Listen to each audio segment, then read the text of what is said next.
If you do not understand white supremacy, what it is, and how it works, everything else that you do understand will confuse you. In all of these 9 areas of activity, economics, education, entertainment, labor, law, politics, religion, sex, and war. Anywhere on the planet, minute by minute, day by day, all of the time, all of the time, all of the time.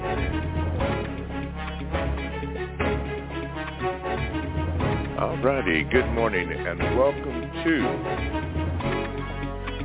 the Counter Racist Code Show with Mr. Neely Fuller Jr. I am your co-host, Mr. Bobby, and we thank you for tuning in and listening or even participating in today's show. As far as the participation is concerned, let's follow this protocol. Many of you already know that, but for new callers, do this. You can call in at this number, 516-453-9921, and if you would have a question or a brief comment, and let me emphasize brief, please be brief. Come on, follow the protocol. Just press the number 1 button and you will be heard. Okay? You can do that. Then, after you do that, again, if you just want to listen, you can listen to the program, and that's good too. Now, if you are a new caller, you do the same thing, only you tell the call screener that you are a new caller. Of course, you give them your name, and then when your time has come, I will cue you in, and you can speak. You don't have to be scared. If you have to rehearse whatever it is that you have to say, write it down. You can do that. You don't have to be scared. We're all friendly here. Okay. Now, secondly, if you don't want to do that, you can Gmail me, and I will give you the address. It is the numeral 7, Mr. Bobby, MRBOBBY @gmail.com. You can do that now. I would ask on that, ma'am or sir, please do not write me a long letter, because we only have a 2-hour window, broadcast window, that we can do that. Now, I know a lot of you are passionate about whatever point that you're trying to make, but, we're on radio, okay? So there's only so much that we can do. So write it down and be brief, then we'll have Mr. Fuller answer your question. And for you and to everybody else, when you do have a question, please ask only one question at a time and wait for the answer before you go to the second question if you have one. That way, Mr. Fuller will have time to hear and understand your question and answer appropriately. So please do that. I've been noticing that sometimes people jam all these in order, and then it's difficult to decipher what you're trying to say. I think that may be due to the passion that is behind your question. So please, ma'am, please do that. We want to keep things in order, and then that cuts down the big C word, which is confusion. The third way you can do that is you can join the chat room, and all you have to do is go to blogtalkradio.com. When you get that, you want to click on programs, and the program that you want is the Produce Justice Show. You click on that, and when you do that, then the icon or box becomes available for you to join the chat room, and you can get in there and be with the chatters. Now, on that one, I would ask that if you have a question that you want to ask, do not use the chat room to ask me a question. That's what the Gmail is for, and also the phone number. But occasionally I will select a hot topic that is in the chat room, and then I may form a question to ask Mr. Fuller. But that's up to my discretion. Okay, I think that's it. Yes, books are in now, so you know what to do.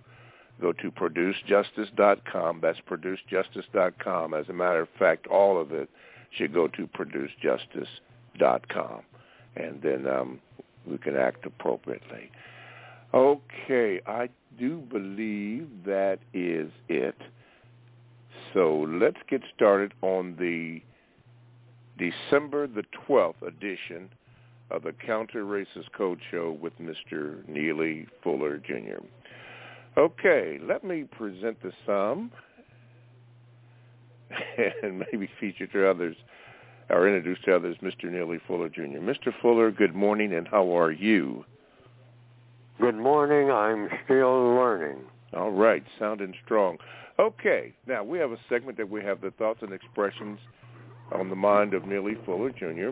We want to get to the phone calls as quickly as we can and the Gmails. But Mr. Fuller, being today the 12th of December, 2023, what is on your mind that you would like to initiate the program with? I'm going to, I might do this almost every program, because in my mind, I think people keep missing something that is very important, but it's according to the code. People can say whatever they want to say about whatever the subjects are. I think people should do that for the sake of honesty and clarity, and last but not least, problem solving.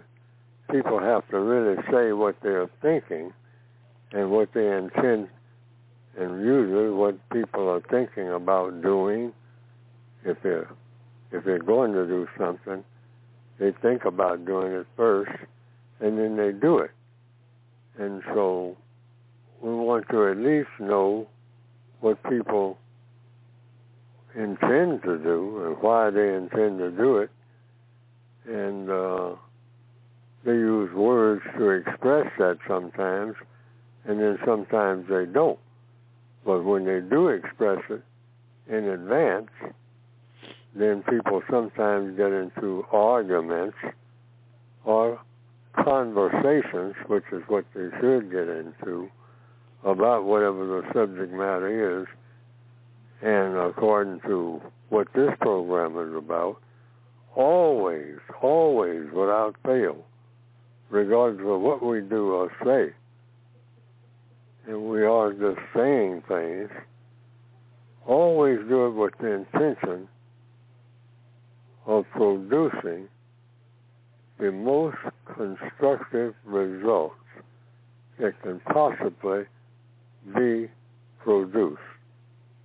When people are talking to each other about anything, the purpose should be, after this conversation, not arguments, there's a big difference there. After this conversation, what was the constructive result? So as a standard on this program of talking about political matters and all other matters that are associated with political matters, which means when you say political, you mean people, anything associated with people, interaction.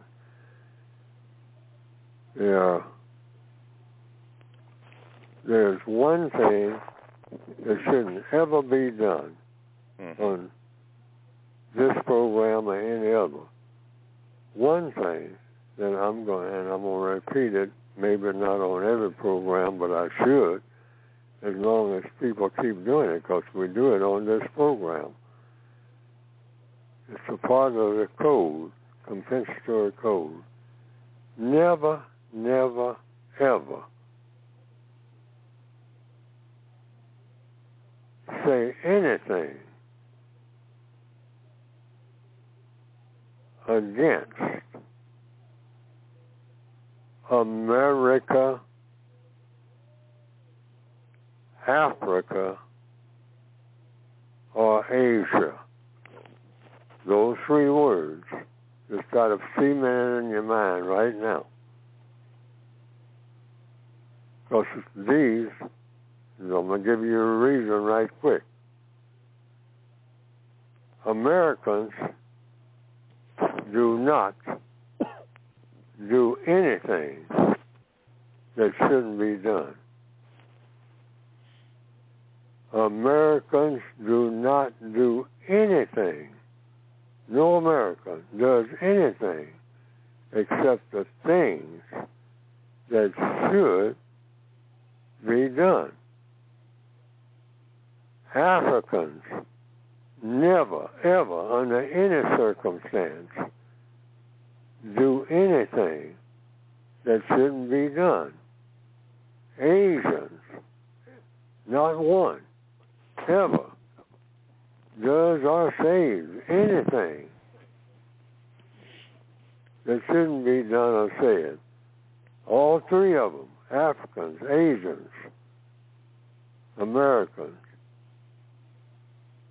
It's impossible for that to happen. Why? Because they don't exist yet. Africans do not exist yet. Neither do Americans, neither do Asians. What are you saying, for? According to what? Where do you get information like that? Based on logic. That's the answer. The word Americans, since it's been flying around all over the place, what is an American? When you boil it all down, it's got to be something that doesn't exist, but it's an idea that should be brought into existence. Americans, after people get through talking, if you think about it, just about in every circumstance, after they talk for 40 days and 40 nights, they say, well, if you're a real American, it's a work in progress. Well, a work in progress is a whole lot different from a work that's already in action or has been completed. And since the word American, after you get through talking about it for 40 days and 40 nights, and in every conversation I've ever heard, when people exhaust themselves, they'll say, well, it's something that's yet to be. Well, something that's yet to be is yet to be. And if you say Africa, what are you talking about? Well, they are our people. You don't own any people and shouldn't ever want to own any people. Any people own you. So we talk about that and talk about that, and it's all different kinds of Africans and whatnot. Wait a minute. So they all have the definition. They're works in progress. In order to be an African or an Asian or an American, you have to be a person, first of all, by definition, who does not mistreat people and who always helps people who need help the most constructive help. Now, no one can do that. Just be in the process of doing it. No one has proven that they have done that. Guaranteed that nobody on the planet is mistreated. No one has done that. But that's the definition of an African and an American and an Asian. You got to first do that. Guarantee that nobody is mistreated. I don't know of any situation where that's been guaranteed. And the other part is guaranteeing that the person that needs help the most gets the most constructive help. Nobody has done that. So nobody is qualified for the title of African, of American, and or Asian. They all have the same definition. Now, someone may argue, no, Africans are completely different from Americans. And Americans are off the wall completely different from Asians and Africans. Not when you just go by the definitions of what people should be. And people are always talking about what people should be. And people should always be the same thing. Somebody who doesn't mistreat anybody, and somebody who help people the most. You can't get lost, and you cannot go into any court of law or anything else and have somebody prove you to be incorrect when you say that, because you always give your reference, compensatory logic, which is supposed to be compensatory logic, is supposed to be always logic that is absolutely truthful. That's what's on my mind. All righty. That's what's on your mind. Okay. December the 12th, 2023, you're listening to this Code Show with Mr. Neely Fuller, Jr. So let's go to the phone lines, and let's go right here. Victor in Canada. Victor, good morning. What is your question for Mr. Neely Fuller, Jr.? Well, hi, Mr. Bobby, Mr. Fuller. I was just trying to have discussions with white people, and because I was trying to speak to this white person, and I was trying to make a suggestion to them that civilization does not exist. So I was wondering, how could I explain to a white person that I don't believe that civilization currently exists when people are being mistreated?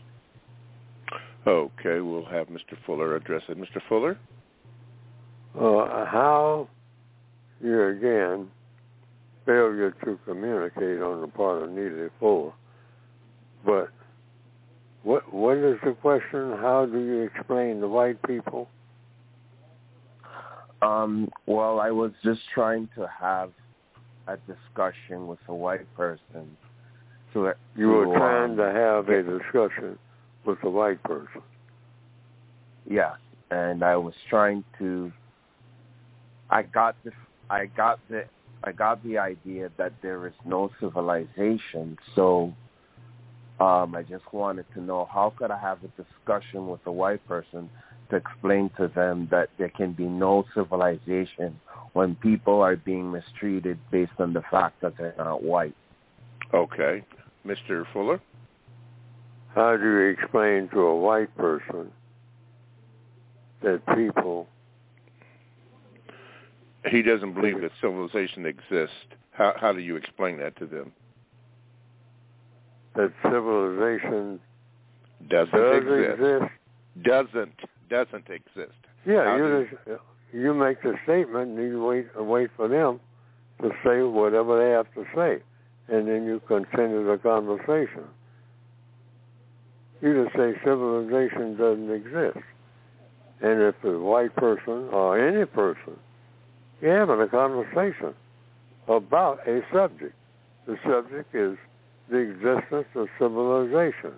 And you're saying that civilization doesn't exist. And you say, and if I say it, according to the code, you cannot have a civilization. Just as an example, to get right to the point. There's no such thing as a civilization. A civilization anywhere, at any time, under any circumstance, when people are killing people. End of that story. I mean, hey, that's a history lesson. That's a upfront lesson. That's a right in your face lesson. I mean, you can walk right into any classroom and make that statement. And if anybody persists in saying, "Oh, yes, it is," hey, pick up your books and say, "I'm out of here. until somebody's ready to do some thinking. Mm-hmm. So you come to that conclusion right in front. See, you walk in with that conclusion, and you walk in with the assumption that everybody in there should already understand that. And a professor, I don't care who it is, comes on that podium and says, now let me tell you all about this great civilization. There never has been a civilization that I know of where people didn't kill people. A so-called civilization. According to the code, that's why I say you use that as a base, which is supposed to be always based on truth.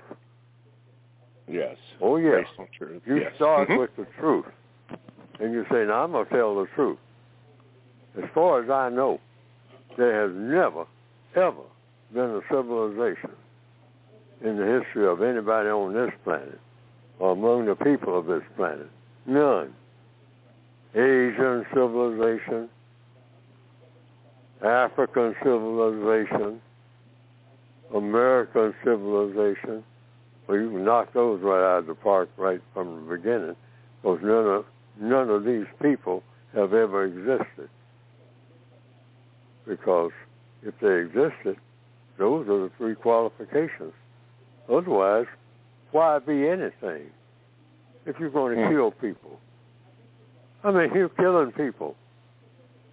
I mean, and then you've got the nerve to say, our civilization? No. We're trying to get civilized. Now we're talking. Now you can come back into the classroom. Oh, we're a work in progress. Okay, Professor, we're now beginning to make some sense. Okay. And can I take my seat? Mm-hmm. Okay. All right. Thank you, Victor from Canada, for your call.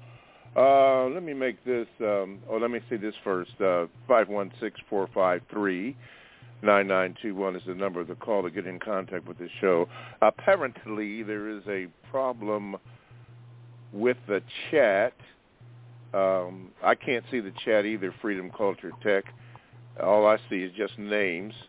Rita, okay, now I see Rita said good morning, so maybe it is working now. But if there is a problem with the chat, it's with Blog Talk Radio. But maybe you can get something through. Maybe somebody writes something, but I can't see the chat either, other than what Freedom Culture Tech wrote, which said can't see the chat, and then Rita just had just mentioned this morning. So it would be Blog Talk Radio's situation there, not ours, not at ProduceJustice.com. No, we didn't have anything to do with that, not at all. So keep on trying is the only thing I can say. Again, 516-453-9921 is the number. And let's go back to the phone lines, and let's go down to Texas, and we'll go to Delbert. Let's see here, Delbert. Wait a minute. There we go. All right, Delbert, good morning, and you are on with Mr. Fuller. Good morning, Mr. Bobby. Good morning, Mr. Fuller. Good morning, sir. Good morning, sir. I've been looking at how in the so-called state of Israel that there was a national security advisor that had called Gaza a concentration camp, meaning a prison, back in 2004. Since then, it's been found that Israel was aware of plans to attack Israel by Hamas for the past year, but they didn't do anything regarding the intelligence that they received. Also, there was a party that was staged right next door to Gaza, the concentration camp, before the invasion occurred on October the 7th. Now, Mr. Fuller, please can you explain how prisoners can be provoked while they're residing inside of a prison to their own detriment? And I explained how prisoners can be provoked. Yes, while inside of a prison to their own detriment. I remember a while back you gave a example from Schindler's List how a young Jewish woman who considered herself intelligent was shot in the head because the Nazi officer, thought that she was boasting. Yes. People who have seen that movie probably remember that scene. The lady was showing off her talents as an architect by telling, and she was a prisoner, and she told the commandant of the prison that the barracks, the building that they were building, were being put up in a faulty manner. And she was informing him of that. So you're putting up these buildings to give shelter to us and to yourself, and they're going to fall down because I'm an architect and you have some flaws here in your design. And so he checked and found out that she was telling the truth. And then he thanked her for giving him that information, and then he shot her in the head, presumably for her being insolent enough to have the arrogance to tell a prison commandant that he had a flaw in his thinking. But you expect that. If that's the question, if you're a prisoner, you expect, particularly a prison system of white supremacy, and because that's how I would apply it. You expect anything in the system of white supremacy to happen to black people or non-white people that should not happen. You can't make sense of the system of white supremacy when you're in that system. You can't make no sense of it at all. Don't even try that. Anything that happens that shouldn't happen to you, if you're black, in the system of white supremacy, which is where we are, who are black, that's where I am right this minute. I'm not under any other government other than the system of white supremacy. The evidence shows that. I expect anything to happen to me. I'm trying to, I talk to the white supremacists, but I expect them at the end of, beginning of, in the middle of any conversation to just jump up and shoot me. And I shouldn't be surprised at all. Every black person on the planet should understand that. Mm-hmm. Okay. This is a system of mistreatment. It's designed to do that. We don't seem to understand that at all. Well, they ain't got no right to talk to me like that. Well, you're a prisoner of war. You either are or you aren't. Which is it? Are you under the white supremacists or not? Are you under their authority or not? It can't be both. Yes, sir.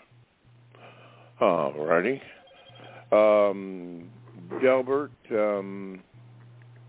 last week we discussed this, and this may help you on the first part of your question. Since you asked that first part of your question, why don't you, for your reading, check out the Balfour Declaration and then the Ben Gurion Canal Project. It will help you understand the first part of your question. And don't forget, keep in mind, as was mentioned last week, the business of white supremacy is a business. You got to remember that. Keep that in mind as you answer your question. tell you what we're going to do. We're going to take a little break now. Thank you, Victor. And we'll continue on to that. You are listening to the Counter-Racist Code Show with Mr. Neely Fuller Jr., and we thank you so much for listening in to today's program. The contact numbers today apparently, well, is going to be 516-453-9921. And I'm going to ask you, since we're having problems in the chat room, if you have a second question, I'm going to allow it today because it seems like the usual suspects are in play, and I do not know why. It is out of our control here. So keep that in mind. But that's the number you call is 516-453-9921. Please, man, please. Now, don't take advantage of that, but in the wrong way. Just ask your question, be concise, so that Mr. Fuller can answer your question, and then we can move on. Because, as you know, Mr. Fuller uses a lot of examples to make sure that we understand what he's trying to say. That cuts down on confusion. You can also Gmail me at the numeral 7, Mr. Bobby, MRBOBBY @gmail.com, and I will read it, and maybe they'll let me do some live today. I don't know what they'll do on that because of the problem apparently that we are having in information not getting through on the chat, and there are some people that are in the chat, and no information's coming up. I would say that I apologize for that, but I don't know what's going on. But have you noticed lately that a lot of the shows there seems to be some things that are not right, so we'll see what's going on. I think they're referred to as usual suspects. Anyway, books, materials can be gotten, or you can get them by going to producejustice.com. That's producejustice.com. The only thing I can say is Mr. Fuller's word and words that he has put out have really begun to take effect, and there's somebody that doesn't like that. Somebody doesn't like that. All right. Back to the phone lines, and we're going to go down to Houston, also called Houston. That's going to be Cleo. Here we go, Cleo. Get you in here. Cleo, you're on with Mr. Fuller. What is your question? Good morning, everyone. Long live NFJ and forever live Logic. My sincere appreciation to Mr. Bobby, Robert, Sharon, Moonpie, the entire CRCS crew for your ongoing partnership with Mr. NFJ in this very important life work. Mr. Fuller Jr., as an eclectic pluralist, what are some constructive things that you've learned from various religions that are different from the tenets of Christianity, and what are the names of those religions? The first question is what? As an eclectic pluralist, what are some constructive... Under what? As an eclectic pluralist. Eclectic pluralism. Is that what you said? Yes, as an eclectic pluralist.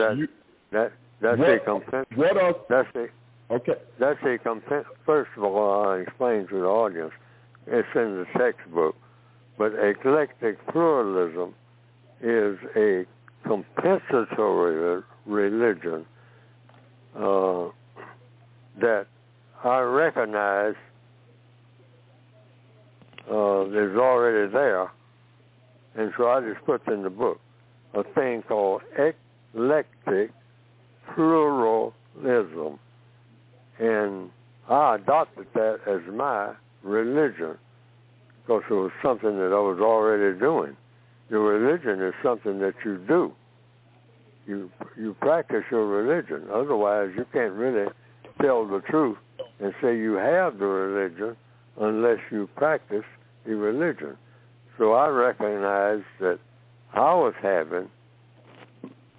participating in that religion before I even made up words, put two words together, rather, that described what I was doing. Because whatever you're doing, and you're doing it believing that you should be doing it, or that you are doing it, whatever you're doing, that is your religion. A religion is a strong belief backed up by action.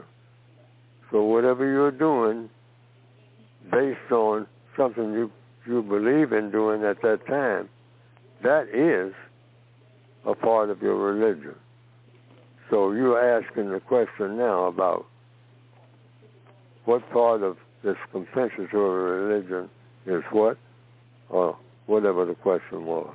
I just want the audience to understand what's being said, because there's a whole bunch of people who never heard eclectic pluralism.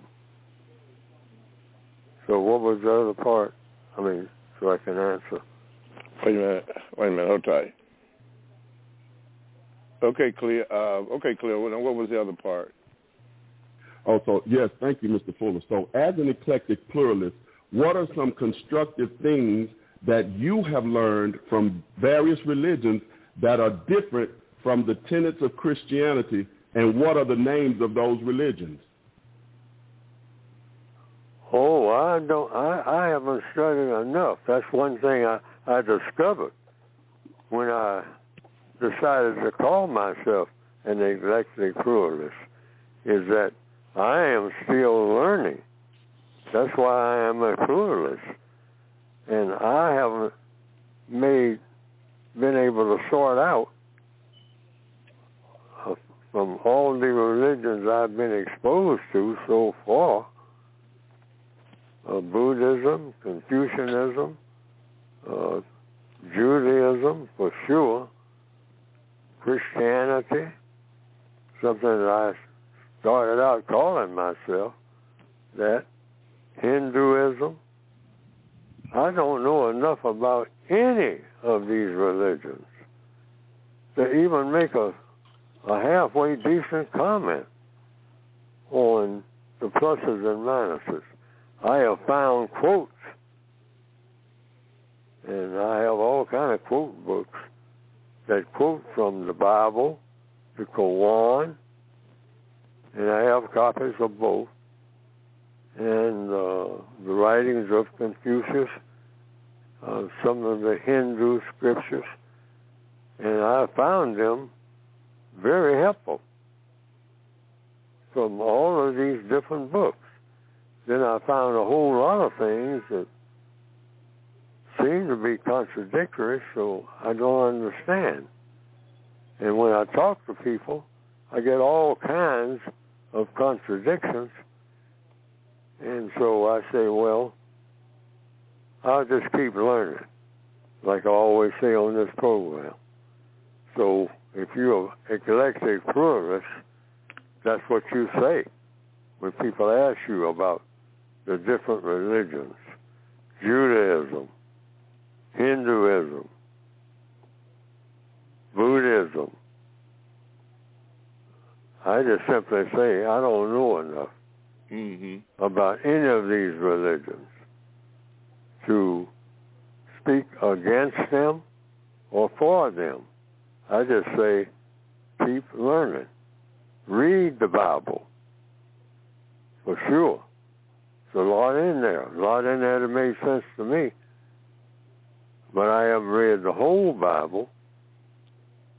So the Bible is supposed to be a holy book. So until I read the Holy Bible and understand what is being said, I hesitate to make any final analysis. That's why I'm a pluralist. I look at the Bible, the Quran, when somebody quotes them, I say, well, could be. It's in the Bible. Quran, could be. What about the Torah and all that? Could be. I'm duty bound to do that as a pluralist. I'm still learning. These are thick books, a lot of them. And the people who have interpreted the writing in these books, who are supposed to be experts, thousands of them. How many do I have to talk to in order to get the message?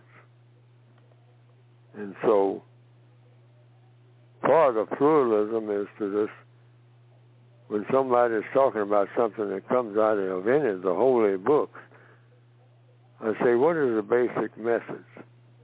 So you can kind of, because there's a lot in these books, a whole lot. People,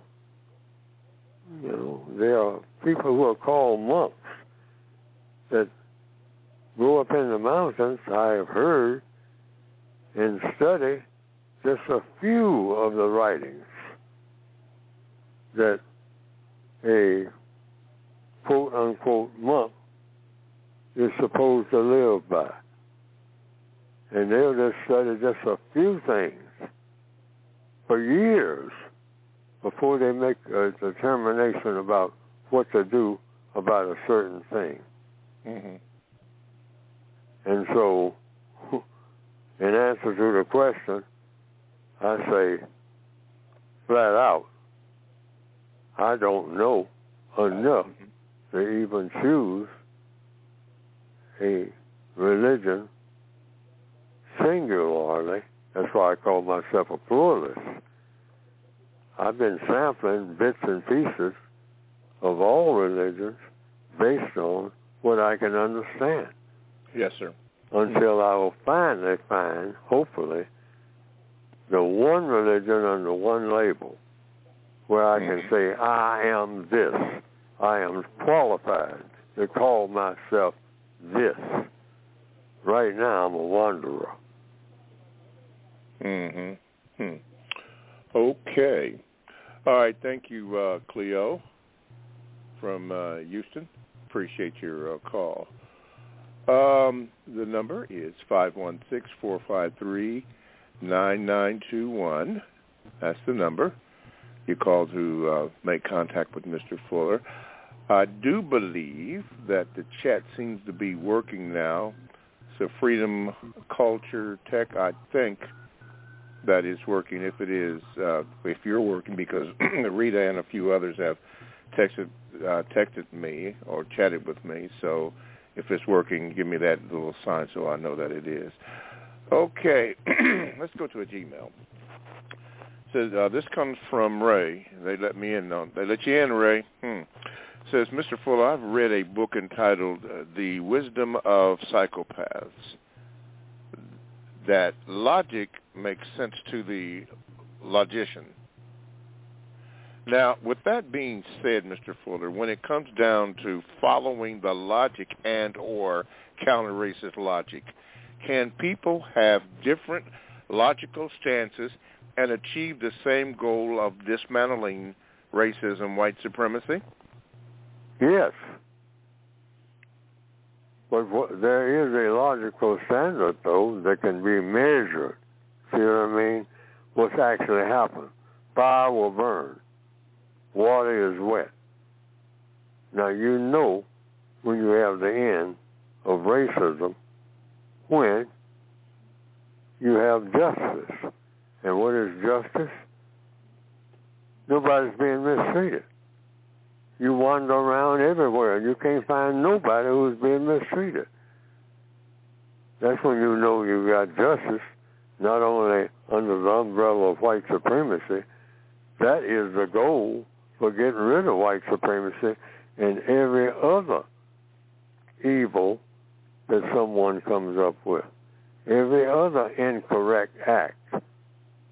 Nobody's being mistreated, and everybody who needs help the most gets it. Constructive help. Not just any kind of help. Constructive help. Constructive help means everybody is having the correct food, the correct amount of sleep, the correct interaction with each other, nary a discouraging word. And so people might say, well, Fuller, you keep talking about this utopia. You better believe it. That's what I'm talking about. Why not?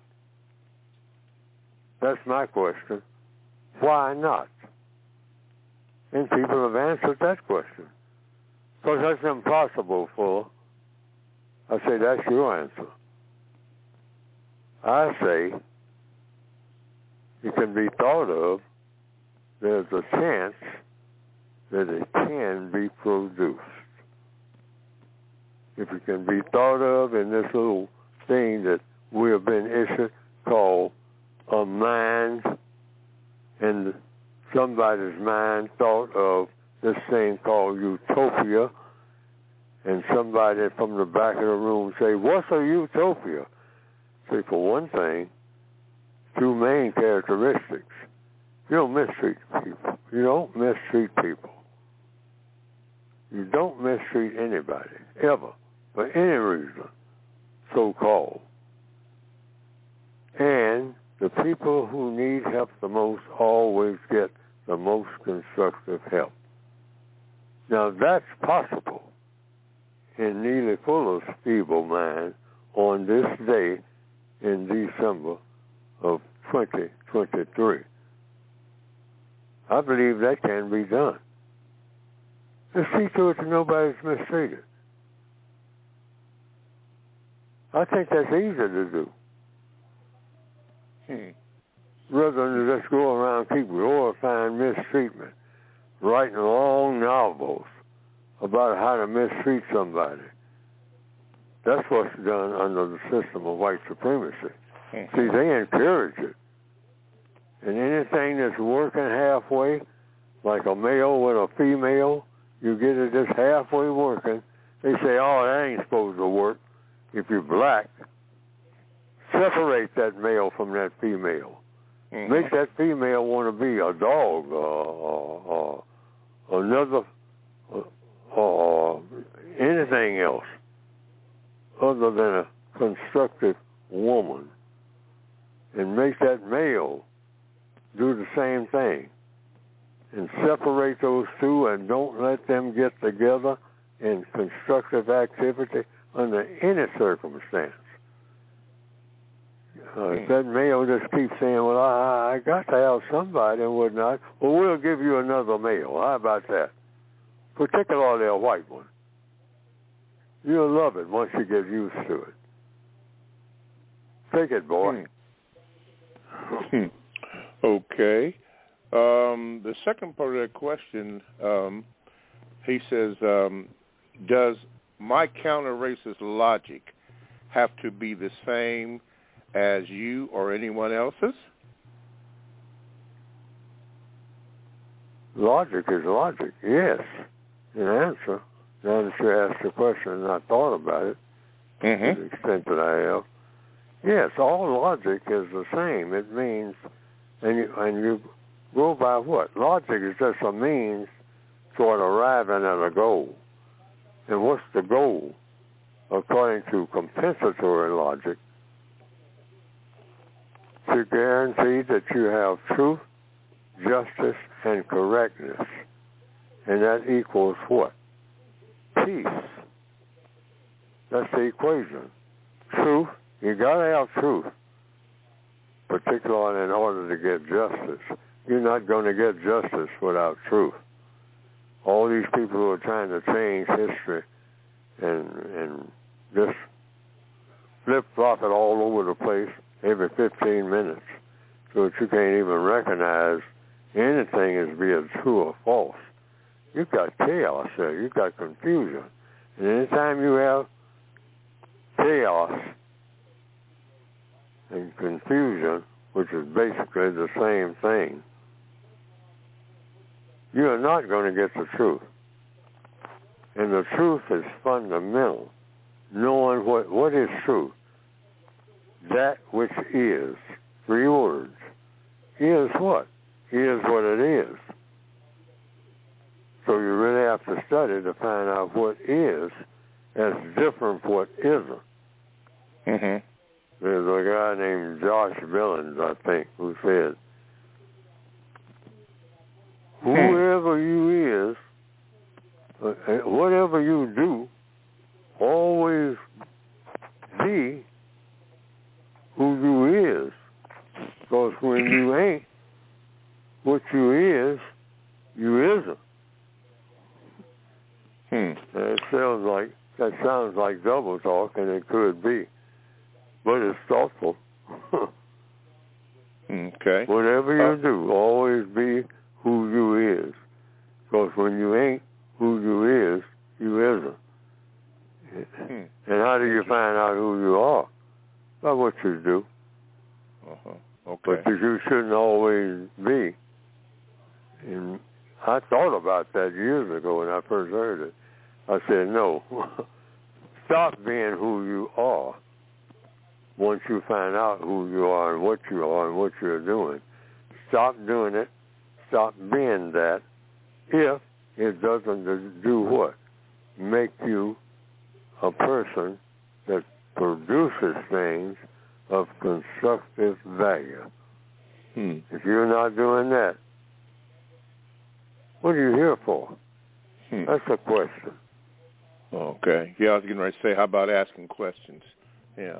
Yes. Oh, yes. Questions. Like we do on this program. There's no such thing. There's no such thing as a question that shouldn't be asked, because all the questions have answers. Yes, sir. Okay. All righty. Here's something interesting in regards to religion. This is from the chat room. It said, wouldn't most disputes in regards to religion be the result of the most powerful religion, i.e., the religion of white supremacy racism? Yes. The system of white supremacy is the supreme religion on planet Earth in this year of December 2023. And so, since on this program, this is an open forum, can you name anybody out there, because I want to find out what it is, can I name any religion that's being practiced on planet Earth here in December of 2023 that is more powerful than the religion of white supremacy? And that is in any category of people activity. Economics, is there any religion stronger than the system of white supremacy in the way people use their time and energy? Yes or no?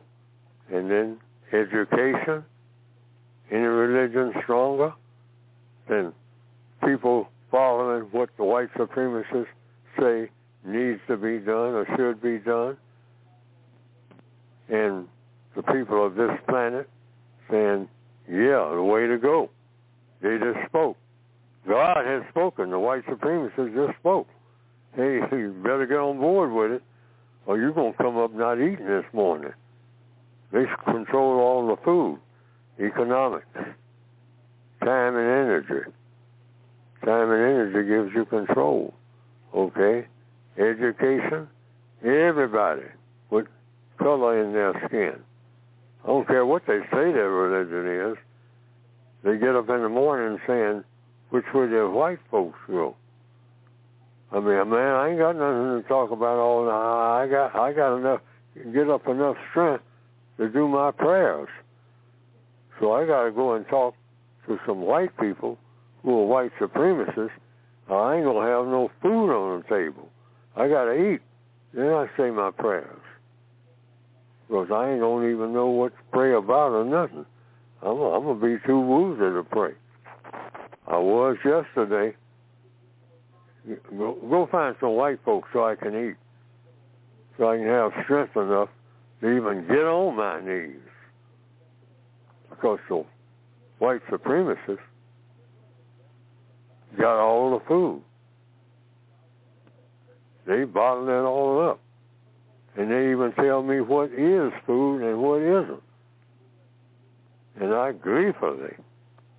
I just had a Thanksgiving for the food that I got. And boy, I ate all kinds of stuff. I had a huge ham. Oh, yeah? what did that ham do when they got it in your body? And my children had all kinds of, just before then, Halloween, or Holy Day, Hallowed Day, Hallowed be thy name. Oh, we had candy like you can't believe. Candy, candy, candy is food. When did that happen? We need to think about a lot of things. Absolutely. Absolutely. Okay. All right. Blacktop, I'm going to get you in the second hour because you have a question, and we only have about 4 minutes left in the first segment or the first hour, so I'm going to get you then. Don't forget that when you call in this number, which is 516-453-9921, please, ma'am, please, sir, give your name to the call screener.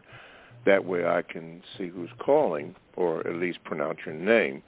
The person in the prefix 917, I don't have your name, so I just want you to be aware of that. Please give it to the call screener. Mr. Fuller, we have about 2 minutes to go. I want you to speak about your book before we go into the second hour. Yes, the things I've been saying, a lot of it, either directly or indirectly, is in the textbook for victims of white supremacy. If you don't consider yourself a victim of white supremacy, here in December of the year 2023, then the book is not for you. I would recommend that anybody on the planet read it. I think they'll get some perspective. Many of the things said in the back of the book are just thoughts, random thoughts that have come into my head that I thought might be of some value, be of value to me when I read my own writing. And then sometimes when I read my own writing, I get a little bit confused about what I wrote. And so until I read it again, then I realize why I put it in there. Because I try to stick with the truth. Yes. And so there are millions of books out here. I just recommend that people in passing, particularly who consider themselves victims of racism, and they go on jobs and they go to school and things like that, and they get confused about things that deal with interactions between white people and non-white people, that the book will help them to best understand some things, I hope, and what to do about them without having to do a whole lot of worrying and thinking and asking questions. I try to provide the questions. You can get the book, the volumes, and the instructions for getting them and what each volume is all about. You might see 3 books up there. Go to producejustice.com. Just the website, producejustice.com. All righty. Excuse me, producejustice.com. Okay. Well, we've come to the end of the first hour, so for those of you who have to go, we apologize for all the interruptions and all that at the beginning of the program. You know what's happening, the usual suspects. But apparently it's been at least temporarily worked out. But we thank you for calling in, finally being able to chat. Oh, we thank you. Oh, man, got that together. But keep in mind the things that have been discussed in this first hour, and if you have to go, okay, you got to go. You got to do what you got to do. Hopefully you'll tune in next week. But for those who will stay, hey, we have another hour of the Counter Racist Code Show with Mr. Neely Fuller. So hang on, and we thank you. And we will be back in 5 seconds.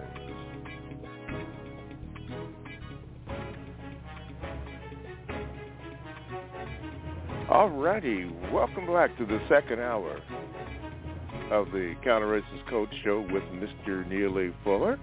If you, some of you missed the first hour, they'll have that all set up for you as soon as the second hour is done.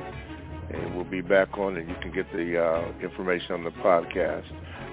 Hopefully minus all those interruptions by you-know-who. But we thank you for listening. Listen, here's the contact number that you call to get in contact with the show, and it is 516-453-9921. And please, ma'am, please, sir, when you get that number and the call screener comes on, give them your name so that I can see who it is and properly give you an introduction. If you are a first-time caller, please, ma'am, please, sure, to tell that to the call screener, because then they communicate that with me, and then we make sure that you will be heard and that you're on. Okay, I can say this. You can do this. You can get into the chat room if you'd like, and all you have to do for that is to go to blogtalkradio.com. And when you do that, you want to click on programs. And the program you want is the Produce Justice Show. You click on that, and now you can get in and join the conversation. You can join the conversation. And occasionally I will select something from the chat room. However, I would ask, ma'am or sir, do not ask me a question to ask Mr. Fuller. That is what the number is for, the call number is for. But if you don't want to do that, you can do this. You can Gmail me, and that is at the numero number 7, the numero number 7, Mr. Bobby, MRBOBBY @gmail.com, and I will get it, and I think they're letting me do some of them today. How about that? And get some of them today. A lot of times they put them back or by a certain order, and then they come up, and then I read them. But it will be read, and you will be notified of that. Okay, let's see. All books that Mr. Fuller will be discussing, well, most books that he will be discussing, or the book is at producejustice.com, and you can do that and get your order in, and then read the book. Please read the book. But he also at times makes references to other books, and he will tell you that and give the author's name and so forth, so you can do that. Okay, I believe that is it. Bear in mind that we seem to be under pressure by you-know-who. So anyway, we'll endeavor to persevere. Okay, let's go back to the phone lines, and let's get the top. Yeah, okay, Blacktop in New York, New York. Okay, Blacktop, what's happening, brother? You're on. How you doing, Mr. Bobby? How are you doing, Mr. Bobby's Mr. good, Fuller? Sir. Mm-hmm. I'm still learning. So, Mr. Fuller, here's my question to you.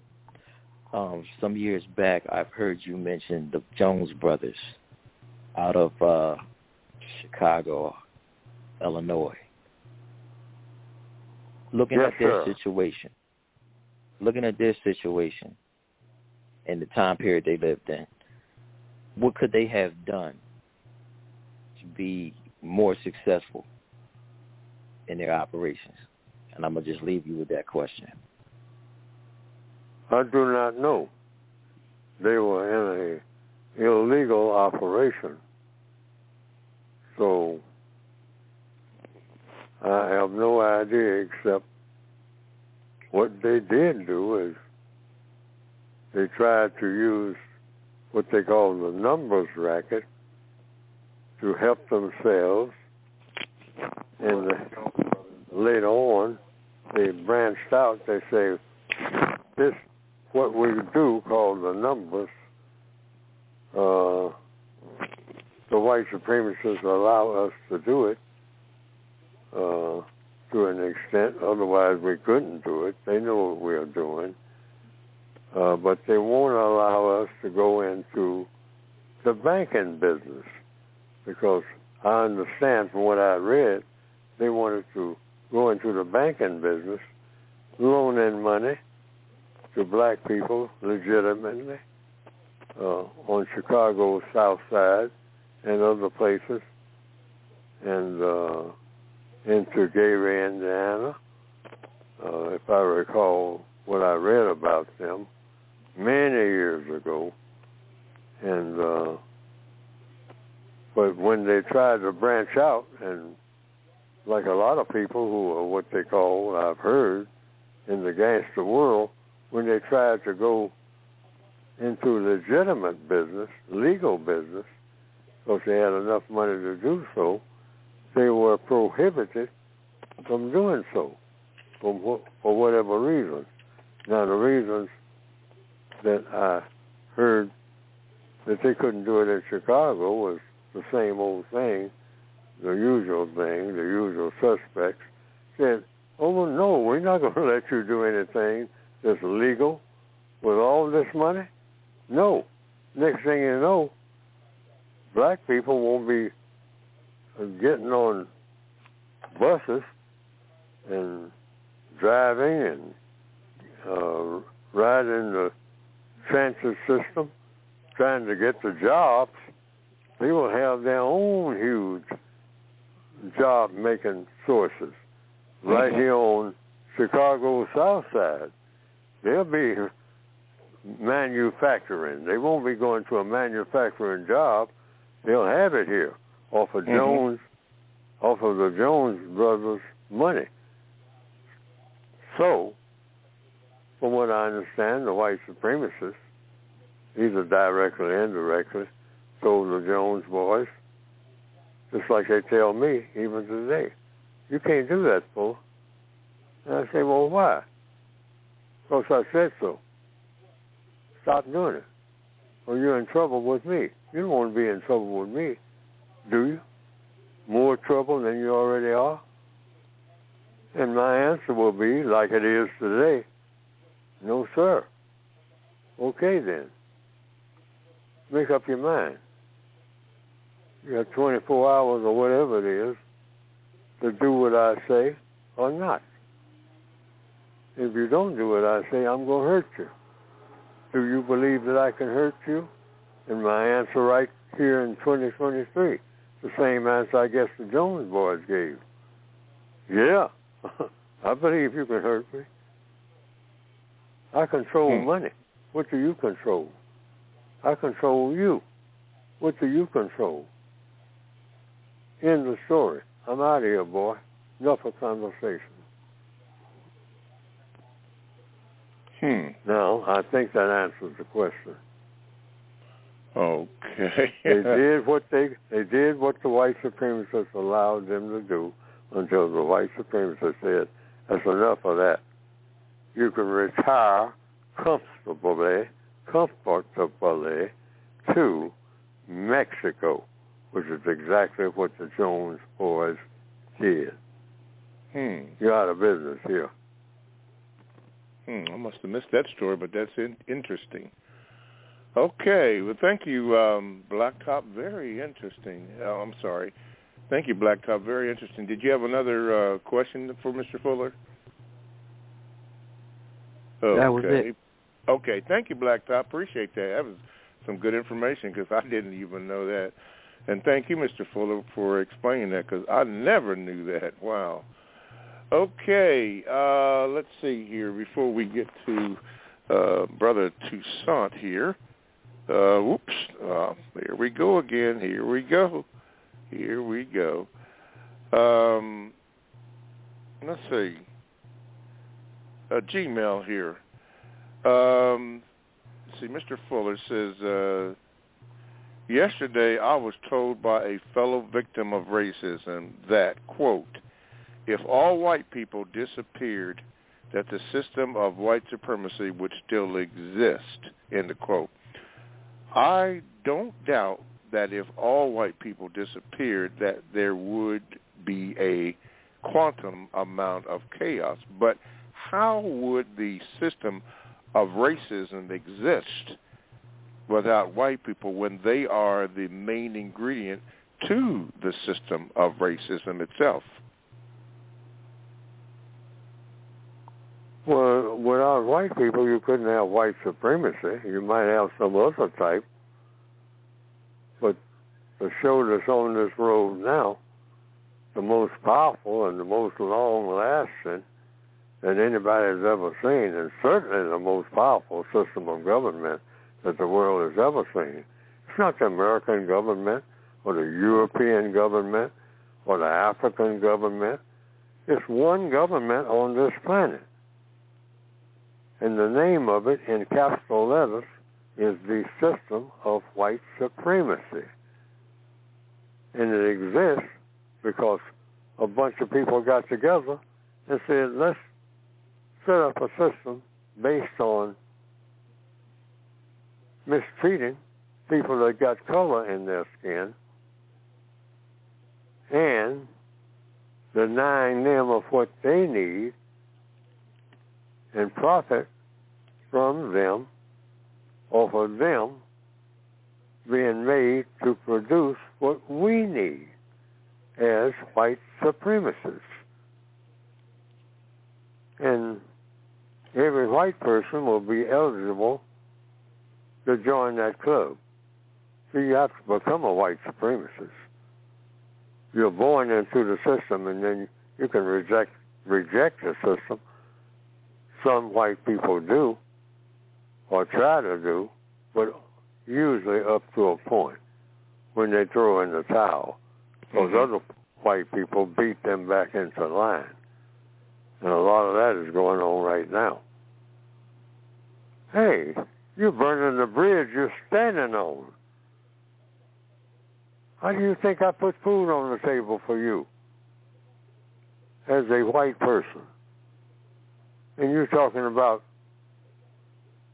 free the slaves who are out there making the food at the crack of my whip. They ain't volunteers. I make them do that so that they can eat a little bit of what we leave them or what we insist that they have, like food that ain't food. That's how we do it in the modern day. Looks good, tastes good. On television, you can turn to every food program you can name. And boy, that stuff looks good. I mean, it makes you want to drop stuff right now. But the thing about it, it ain't food. Why? Why isn't it food? Looks like food, tastes like food. It ain't food because it ain't nourishing. It ain't healthy. It's killing you. That's what it's really doing.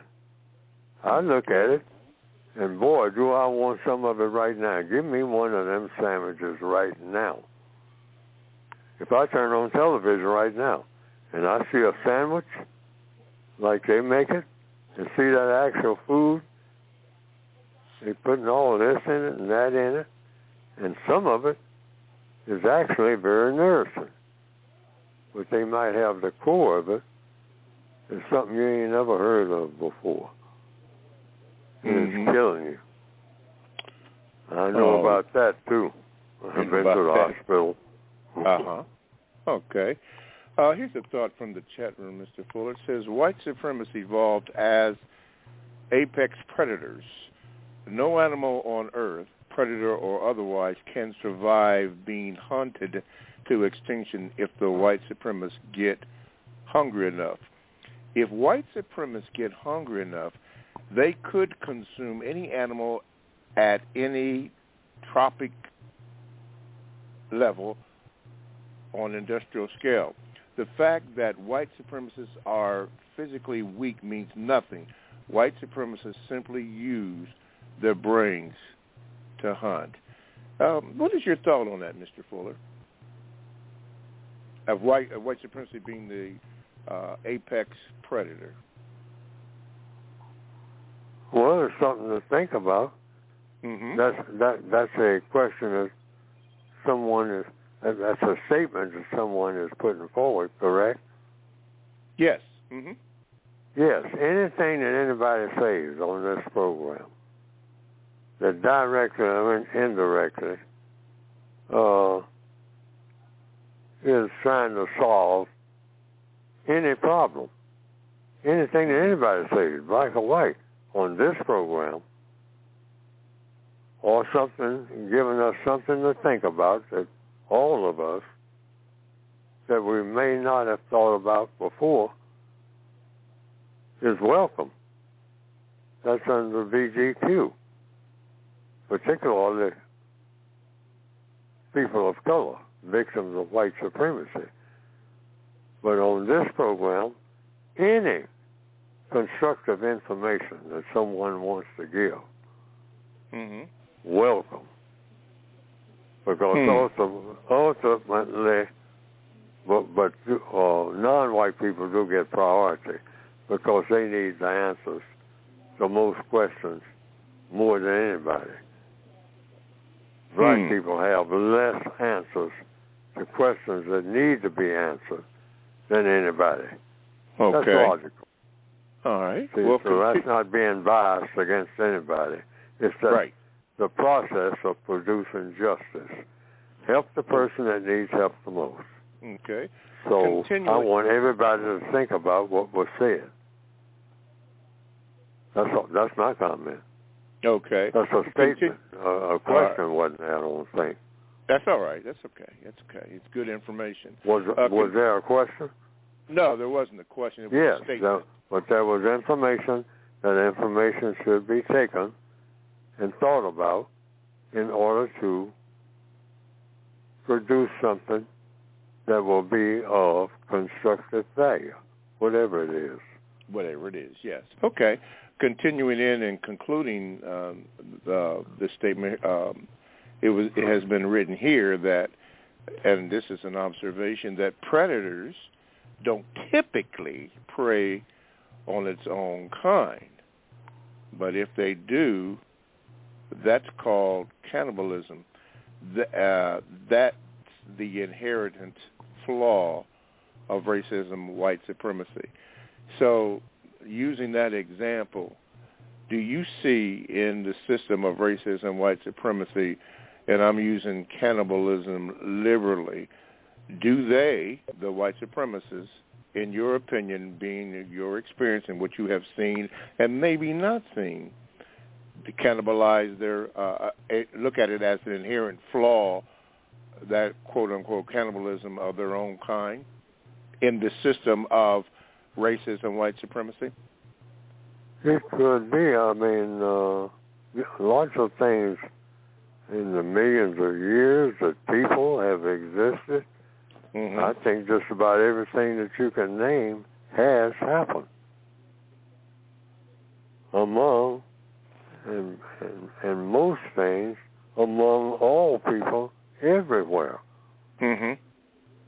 That's why I don't just blanketly praise anybody's history. Because according to the code, nobody's history, nobody who is on this planet now has a so-called ancient history that is the type of history that people should have. No group of people, no tribe, because there haven't been, and it's no evidence that perfect people has ever existed. Okay. So all this bragging about history on anybody's part, white, non-white, so-called Asian, whatever, don't have any business bragging about your history. Okay. How much of your history do you know?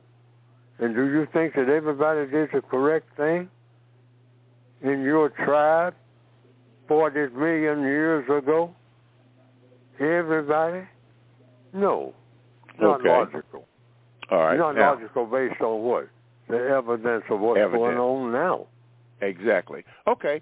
Now, so with that being said, what you just said, with your observation and your opinion since you wrote the book, what could it be, or would it be, since they are considered, not necessarily by you, but considered an apex predator, would they use or have used any and everything to promote their system of dominance?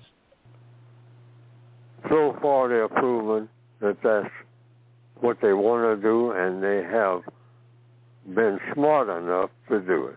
Okay, that's good. Okay, all righty, very, very good. Thank you very much, Mr. Fuller. Okay, Victor, did we answer? Toussaint, did we answer all your questionnaires? Okay. Oh, I didn't ask any questions. Oh, I'm sorry, Toussaint. Okay, Yeah, I thought I had you up here. Yeah, did you have a question for Mr. Fuller? Yes, sir. Absolutely. Okay. And I actually had two, if that's all right. Let me see here. Yeah, go ahead. One at a time, at least. Absolutely, one at a time. No problem, Mr. Fuller. Oh, wait a minute. I have to wait a minute. I'm running past Mr. Bobby here. No, you're good, Mr. Fuller. Trust me, you're good. They want to hear you. Go ahead. Absolutely. Yes, we want to hear you. And I did want to thank the other caller who brought up the Jones brothers. I'm going to be doing more research on that. I appreciate that information. Mr. Fuller, my first question is, can black people afford to be generous under the system of white supremacy? If the individual black person, that's why it's called the United Independent System, you're united with, theoretically, in what you intend to do with other people to get constructive results, but you are a unit yourself, and that's the emphasis. So whatever a black person who is in position to be generous and makes a decision to be generous, whatever that means, by all means. But the individual black person, Neely Fuller, cannot tell somebody else how to be generous and how much generosity they should have, because I'm going to go by the code. The code says, make sure you're in position to help the person standing next to you. Make sure you are in position to help that person. But you're first in the position to help that person. Okay, wait a minute. You can't help somebody else without, first of all, helping yourself. Like helping the child put the seat belt on, but you got to be in position to put the seat belt on. Yes. But the procedure is help see to it that you're secure, because you're going to do the driving, and then the child is secure. Okay. Wait a minute. Okay. Let's not lose focus. And you can do it in either order you want to, but you're getting it done. All right? If you can do it with your seat belt on, then do it. But you got to, first of all, make sure that you got yourself together. Correct. All right. Now let me ask you this. You have had some food yourself in order to have the strength enough to get enough food for the person that you're going to help next. Okay. Correct. With all that being said, now, and mind you that we are in a prison state. Now, with all that you just said, now, this question comes up. Is generosity then could be classified as a state of mind even though we are in a prison state? Depending on what you are being generous with. What do you mean? Well, like in the movie, that's on the movie list, that's a very important list, I think, and people should see it, at least some of the movies. One of the most outstanding movies is Shawshank Redemption, and that is, it's about people in prison. There's a character in there called Andy, and then there's another character, a black guy, called Red. The white guy, Andy, was able, a lot of it being based on being white, to get closer to the warden in order to get some extra benefits. So once Andy got closer to the warden, you might say he could appease the warden or deliver a service to the warden that the warden wanted, and that put him in a better position to get favors from the warden. So some of the first person he started doing favors for was Red, who was black. And he wasn't working in the warden's office, but he got Red a better job than working in the machine shop, I understand, by having him work in the library. That's quieter. You do a whole lot of less heavy lifting than you do in a lumber shop, a carpentry shop, and it's consistent. Red had been working all over the prison like most prisoners, but he was there with Andy that he had a quote-unquote friendship with. They developed a friendship out of their conditions, being able to help each other more, get things that they wanted. So the whole world is run that way. I mean, the prison isn't much different. People at some point having to find somebody who can help them. People are always looking for help. The warden needed some extra help. He came down to Andy's cell and talked to him. And then invited him, sent for him, into his office and say, "Would you're a man of talent. I think I can find a place where you can better use your talent if you are so willing to do so and get out of that job that you don't particularly care for that you do have." See, and this is black people who are in a world prison called the system of white supremacy. Oh, yeah. If you can get better positions and better favors from the white supremacists without harming anybody any more than you are forced to already, do it. If I'm answering the question correctly. Okay. Yes. Get in a better position within the frame of reference that you are in. I'm doing a whole lot of things every day that I don't think I should be doing. Propping up the system of white supremacy, overall, is what I'm doing. Why? There ain't no other system to prop up. But okay. I'm trying to prop up, and I'm trying to even help white people to help me do it better. This system that I'm talking about called America, oh yeah, I want to prop that up. White people are correct about that. Mm-hmm. But the American system is also the African system. I do that within mine. It's the same, it ain't no different. And the Asian system, the 3 A's I call them, African, Asian, American. Because all of these systems mean what? Justice. If it ain't justice, it ain't America, no way. Okay. If it ain't justice, it ain't Africa, no way. And it ain't Asian unless it is justice being practiced. Gotcha. None. Oh, okay. Toussaint, what is your second question? Yes, sir. My second question was, Mr. Fuller, I was watching a television program with a friend in which a white woman and her husband, which is a white man, suspected racist, both of them, they were operating in a legal business. And as a result, her brother ended up visiting her, and she had to, essentially she had to kill her brother because he ended up finding out too much information about her illegal business.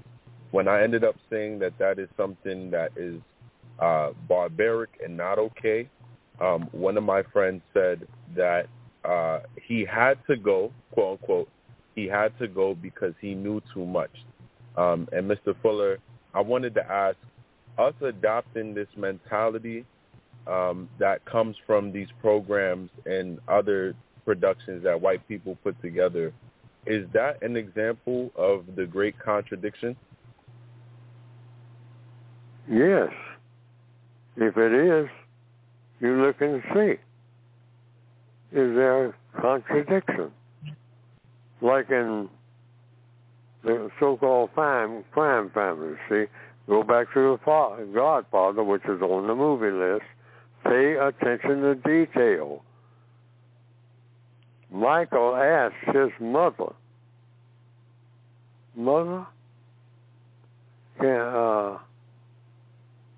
I think I'm losing my family.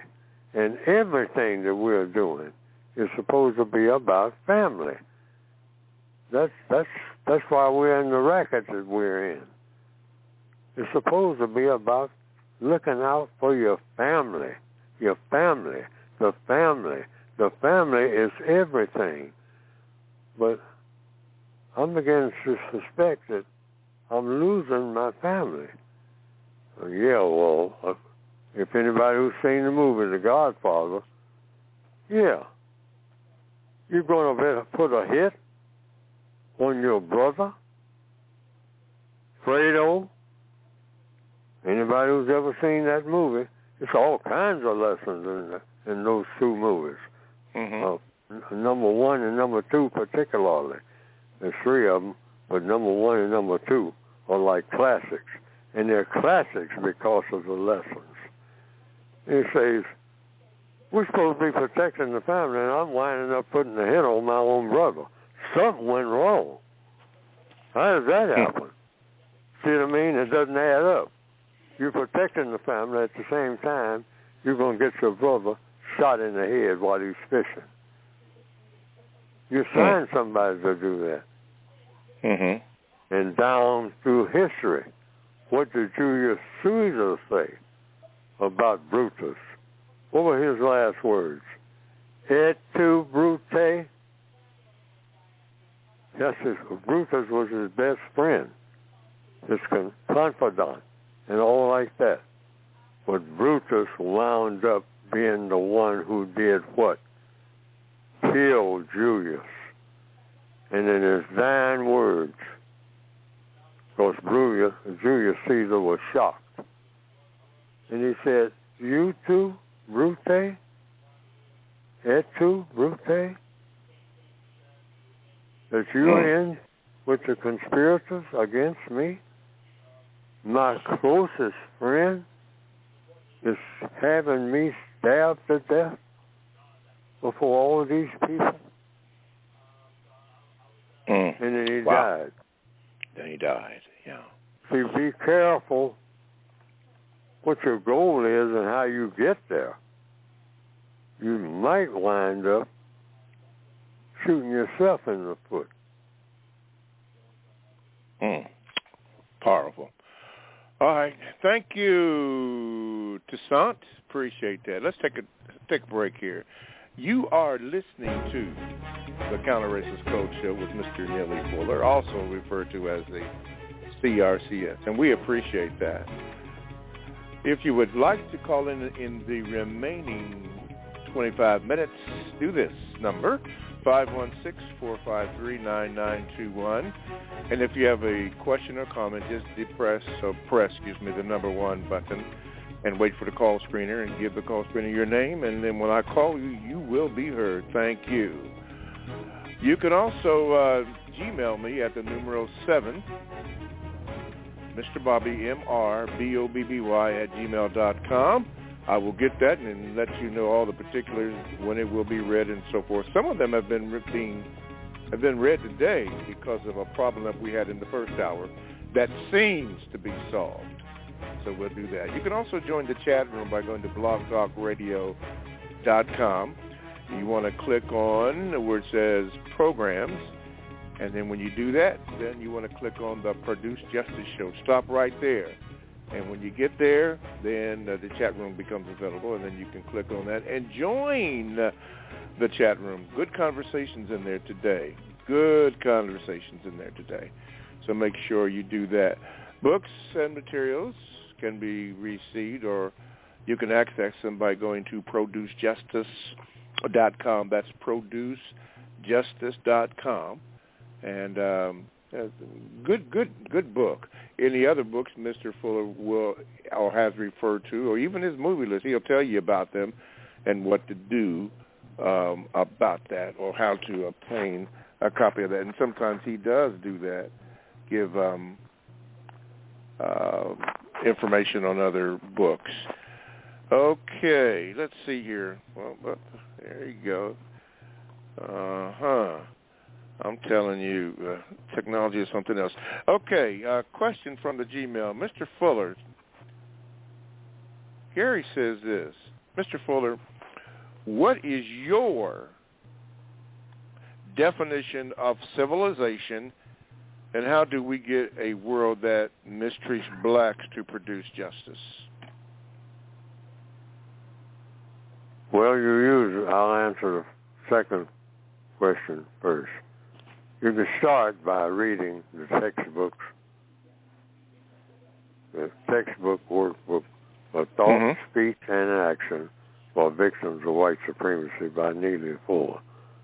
And then you can be all over the place alone, not just after you do that, because I recommend that the book, first of all, be just, if you have it, just sample.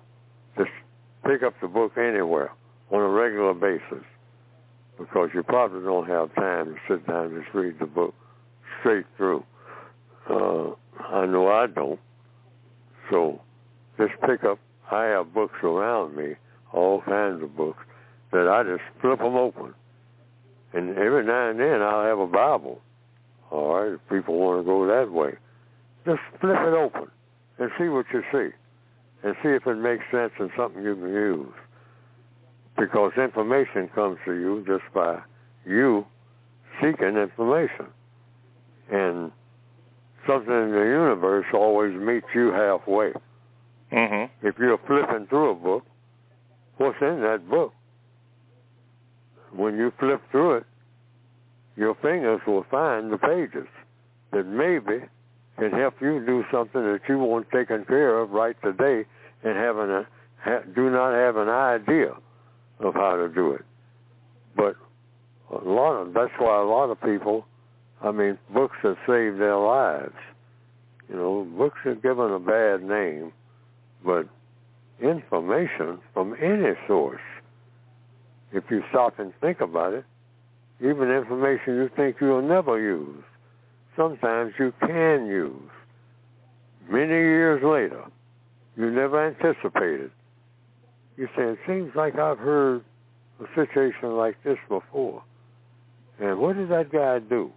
Let me think. Oh, yeah, he did this, this, and this. That comes to people. Now I've gotten lost in my thoughts, and I'm projecting. What was that question? Wait a minute, because my machine has failed. Oh, it went down. It went down. Yeah. No, I don't remember the question. Yeah, so you we got to have watch forward. My mind about is all civilization. over the place. Yeah, he asked the first part was about civilization. He was asking, but I'd see if I can get that back. But he was asking about that. But in the meantime, when I find it, I'll get back to you. Let's go to. In the meantime, we'll go to Corey, Milwaukee. See if I can get Corey on here. Okay, Corey. Good morning, and you're on with Mr. Fuller. Mr. Bobby, good morning, Mr. Fuller. Good morning, sir. Hi. Mr. Fuller, I'm attempting to form a care unit with a black female that I've been an associate with for years. From your description of even food not being food under the system of white supremacy because it's not nutrition, is this the compensatory logic in saying we can't really be a family, but we can be a care unit, which is my intention to produce justice and give constructive help? Is this the correct approach in describing what a care unit is? to this black female? Yes. In other words, just trying to center on these two words in any move that you make. Does it produce constructive results? And if it doesn't, your job is to do that when you interact with anybody. Mm-hmm. So, if you have a care mate, what is a care mate? First of all, get your definitions out there. A person who cares, and they will mate with you in order to presumably get constructive results. By mate with you means associate with you. I mean, this is a person that you like to interact with. Mm-hmm. You try to make comfortable in interacting with you, and you try to make them comfortable, and back and forth, and always with it in mind, we're trying to produce together the most constructive results that we can possibly produce with each other and with other contacts that we make. Try to get the most constructive results. And anytime we're not getting that, we sit down and have a conversation about and try to find out how we can. Mm-hmm. That's it. I mean, right. Those ducks are always in a row. Yes, sir. All right, Corey, thank you very much. Okay, Mr. Fuller, I did find the what Gary had said where you lost your train of thought of. His first question was, what is your definition of civilization? And you were answering the second question where he said, how do we get a world that mistreats blacks to produce justice? And you were going into your explanation. So the first part of the question is, he wants to know, what is your definition of civilization? Constructive results, meaning nothing non-constructive. And it's the same way when you interact with anything. Just stop and think. You go to those 4 questions. What do I want to do? Why do I want to do it? And this is in the textbook. How do I plan to do it? And what do I expect the constructive result to be? And once you answer all of those questions for yourself, then answer them to anybody else. Ask those questions. Those 4 questions are universal. They apply to everybody, white and non-white, male and female. What do I want to do? And then you better find out as best you can, what the other person wants to do. So both of you are on that want list. People have wants. Animals have wants. All kinds of birds, bees, they have wants. You see that bird flying north? That's a want. You might ask why. Why is the bird flying north and the weather's turning bad? The bird knows, and that's a want. I'm flying north because I want to, and I got wings to fly. I'm not asking you nothing. Why? Because I don't need to. If I need your help, I'll ask for it. That's what the bird is telling you. That's why it flies over you. You're trying to get to Pittsburgh. The bird say, I'll be there before you. Okay. All right, thank you. Let's go back to the phone lines, and we're going to go to Cleveland. I almost called it the dirty city, but I'm not going to do that. Austin, get ready. You are on with Mr. Fuller. Go ahead, Austin. Hey, thank you so much. Good morning, Mr. Bobby, and good morning to you, Mr. Fuller. Thank you for taking my call. Yes, sir. I had a question for you. Yes, I had a question for Mr. Fuller regarding the use of words. Mr. Fuller, could you explain to the non-white listening audience, and in particular the black listening audience, why it is illogical and outright silly for black people to say that there is no such thing as a racist bone in his or her body? If a person says that, first of all, you ask for definitions. I'm not talking about what I would respond to is, well, I'm not aware of racial bones. That's the first thing. Explain to me what you mean by race. Is it a racist bone? You know, a biologist, a person that studies bodies, a person that operates an X-ray machine. Can they pick out a racist bone? Where is it? Right near your collarbone or what? And if they say, if they say, see, these are what you call slang expressions. And when anybody uses any kind of slang expression, just ask them, what is it? What are you talking about? I don't understand racist bone. And wait for the answer, huh? Right, and wait for the answer. Don't argue. Just ask questions. See, the way to keep from arguing is to ask questions and get answers. And then when you get an answer and you don't understand the answer, it means what? According to compensatory procedure, compensatory logic. Ask another question. That's the procedure. Why? Because it always works.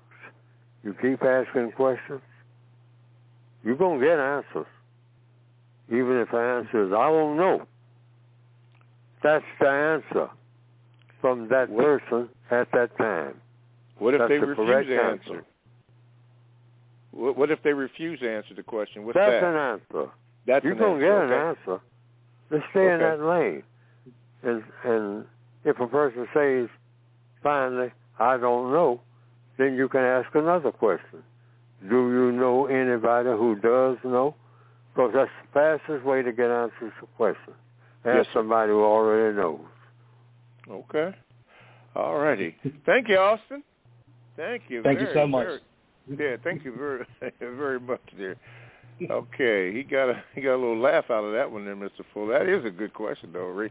I never thought of it that way, but yeah, what is a racist bone? Yeah, see, I got a whole I got a little booklet of pages.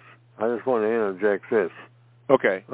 I got something. I got a notebook here somewhere on my scrambled desk, disorganized. That a year ago, I started writing down slangs as I heard people use them. Mm-hmm.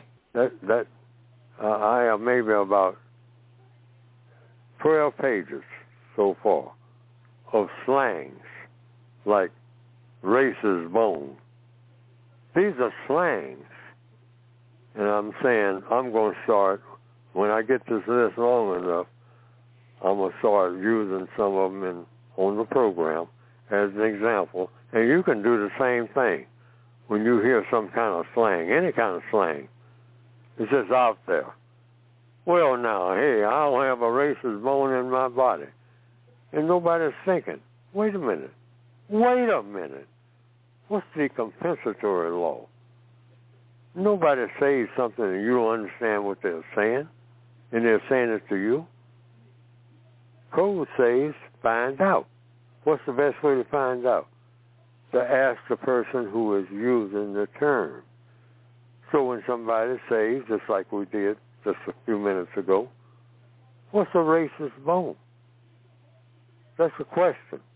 Ask questions about any kind of slang that anybody uses. Including, I think a year ago is when I really started writing them down, or 2 years, when people said Black Lives Matter. Now, it's not criticizing anybody. It's just asking for explanation. And so I asked a logical question, I thought, and I still have it. Black Lives Matter to whom?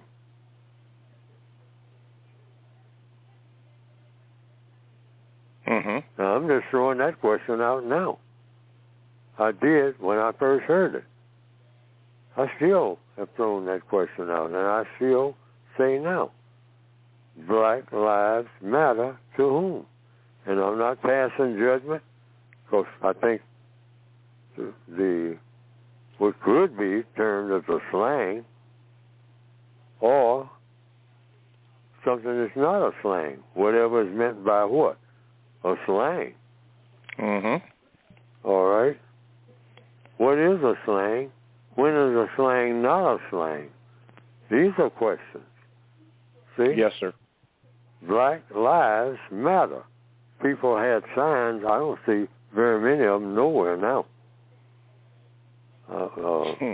Maybe the people in the audience do. Yeah. Now that I think about it, I saw a whole lot of caps. Black Lives Matter. Now I very seldom see anybody wearing a cap saying Black Lives Matter. What does that say to you? Why is that? Huh? Yeah.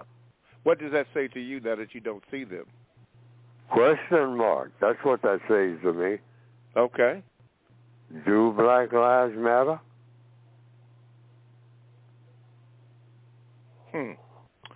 Okay. That's still in my mind. Why is it that I don't see? I just don't see it. Maybe in the city where you are, people are wearing them like the first time you saw them. I don't see anybody with a T-shirt saying Black Lives Matter. I don't remember the last time. I don't remember. I think I might have one that somebody gave me. I know I have a cap sitting on the shelf that says Black Lives Matter. Now, in answer to your question, see, this is important on this program. We feel our way through. Now, I've just been asked by Mr. Bobby, why is this? Okay, I'll use myself as an example. I got a Black Lives cap on my bookshelf right now. I'm looking at it. Why is it that I have not worn that cap ever? It's because I didn't want to attract attention, because that's my personality. I don't want to attract attention without being able to explain, particularly when I stop to think about it. Well, why don't you have your Black Lives cap on? It's because I never wore any T-shirt or cap or any kind with any kind of message on it. Which is why I don't have tattoos. I could put Black Lives Matter on the back of my hand. That's not all that conspicuous, you know, like I'm preaching to the world. But there are so many things to say, for one thing. Yes, sir. And ain't that many spots on my body, or I don't want to collect that many caps. Might be a number of reasons in my own mind. Yes, sir. So I'm feeling my way through it right now. Well, why don't you put on that Black Lives Matter cap and go out in the street right now and, you know, let people know what's on your mind. All right? I'm asking that question of me right now. Why don't I do that? Because I'm not going to do it. So I can ask myself, why? Okay. Well, I'm feeling my way through it, and I'm a little bit starting off right now. One, I basically am not the type of person that likes to walk down the street and attract attention of any kind. Right. All right, so that kind of hurts me right there. Yes, on sir. The Black Lives Matter. See, I'm feeling my way through it right now. Well, why are you like that? I say, I'm not like that about any kind of cap, regardless of what's on it. Jesus loves me or anything. I just don't like to attract attention when I'm out in the street. That's pretty good. Still learning. That's what that is. Yeah. Oh, yeah. Okay. Let me get this last question in here. Victor, again, Canada. Victor, you're on Mr. Fuller. What is your question? Oh, hi, Mr. Bobby. Mr. Fuller, I just wanted to ask a question on 1VGQ.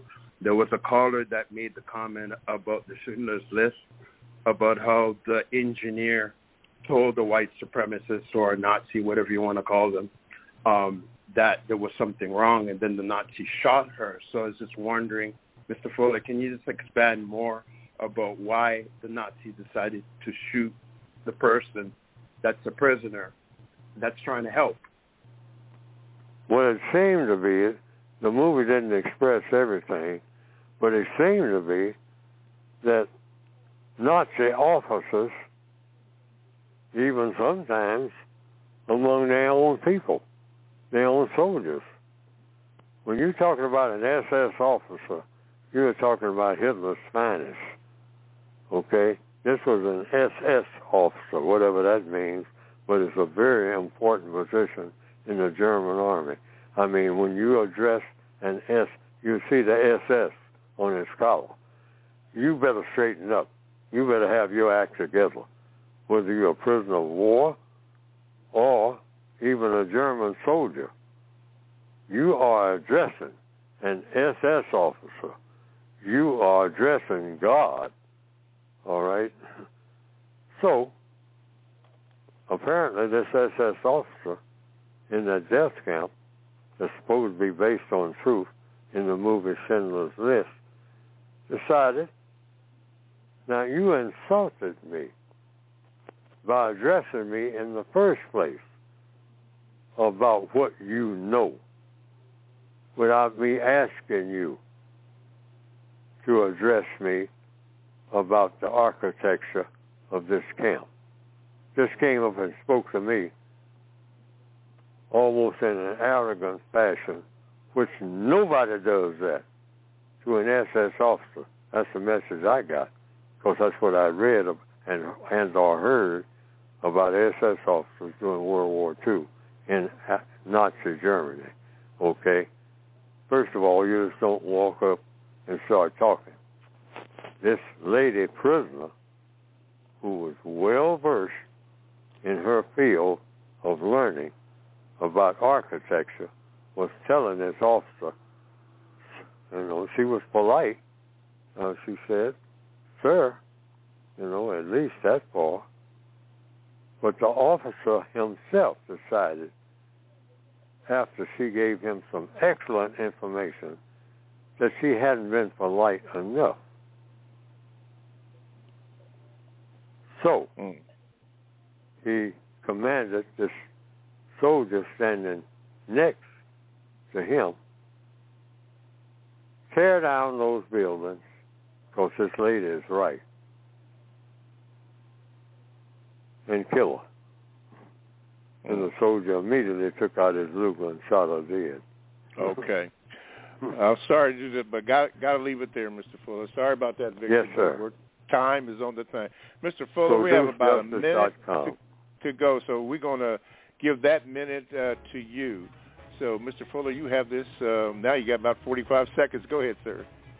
ProduceJustice.com if you don't have the book. And in the meantime, pick out a movie. I would recommend, one that I look at is December. My favorite quote-unquote Christmas movie called Chicago Cab and or Hell Cab. They're the same movie.